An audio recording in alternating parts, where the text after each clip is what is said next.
மத்திய பாஜக அரசு மாதிரி பாசிச ஆட்சி தமிழகத்துல நடக்குதுன்னு திமுகவோட சீக்ரெட் ஓனர் பாஜக அப்படின்னு தாவேக தலைவர் சொல்லியிருக்காரு. அதாவது திராவிட முன்னேற்ற கழகத்தினுடைய திறந்த நிலை வெளிப்பாடு என்ன என்பது எல்லோருக்கும் தெரியும். ஒளிமறைவு இல்லாமல் கொண்ட கொள்கையில் உறுதியாக இருக்கிற ஒரே இயக்கம் திராவிட முன்னேற்ற கழகம்தான். முன்பக்கம் வரவேற்பது, பின்பக்கம் எதிர்ப்பது, அல்லது பின்பக்கம் வரவேற்பது, முன்பக்கம் எதிர்ப்பது என்பதெல்லாம் இரட்டை நிலை திமுக கழகத்துக்கு என்றைக்கும் வந்தது கிடையாது. திமுகவின் வரலாறு தெரியாமல் அண்ணா காலத்திலிருந்து கலைஞர் காலத்திலிருந்து இன்றைக்கு கட்டி காக்கிற தளபதி காலம் வரை திமுகவின் வரலாறு தெரியாமல் தாவேக தலைவர் நடிகர் விஜய் அந்த கருத்தை சொல்வதாக தான் கருதுகிறோமே தவிர அது அரசியல் ஒரு பொறுப்புள்ள அல்லது பொருட்டான கருத்து அல்ல. ஒரு விளையாட்டுத்தனமான திமுகவை சரியாக வரலாறை புரியாத ஒரு தலைவர் சொல்லுகிற கருத்து. மக்களால் ஏற்றுக்கொள்ளப்பட்டு மக்களால் வாக்களிக்கப்பட்டு ஜனநாயக அடிப்படையில் தேர்வு செய்யப்பட்டு அதன் மூலம் திராவிட முன்னேற்ற கழகத்துடைய அரசு, ஆட்சி, அமைச்சர்கள் பங்கேற்று செயல்படுகிறார்கள். இது ஒன்றும் மடமல்ல.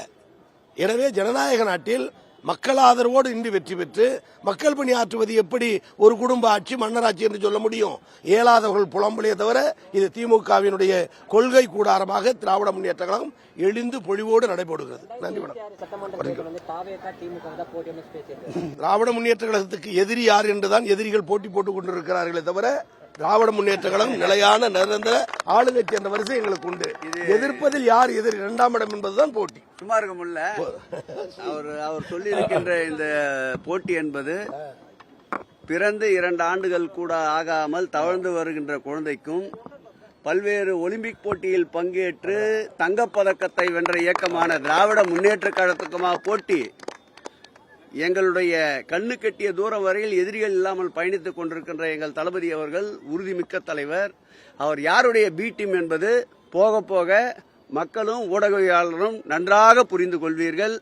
எத்தனை சூழ்ச்சி வலைகள் பின்னப்பட்டாலும் அத்தனை வலைகளையும் அறுத்தெறிந்து மீண்டும் 2026ஆம் ஆண்டு மாண்புமிகு எங்கள் உயிரினும் மேலான அன்பு தலைவர் தளபதி மக்கள் நல திட்டங்களால், மக்களுடைய பணிகளால் மீண்டும் மக்களோடு கூட்டணி வைத்து ஆட்சியில் அமைப்பதை இது போன்ற எந்த சக்திகளாலும் தடுக்க முடியாது.